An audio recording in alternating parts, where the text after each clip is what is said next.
Hello everybody and welcome. In this video I'm going to show you how to perform factory reset for your earbuds SOUNDPEATS Opera05 using application.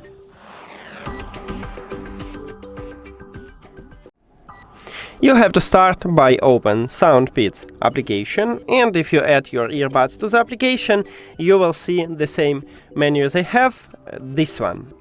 And right here we have a reset button at the right bottom. You just click on it and then tap at the reset. Then sure. And now we just wait.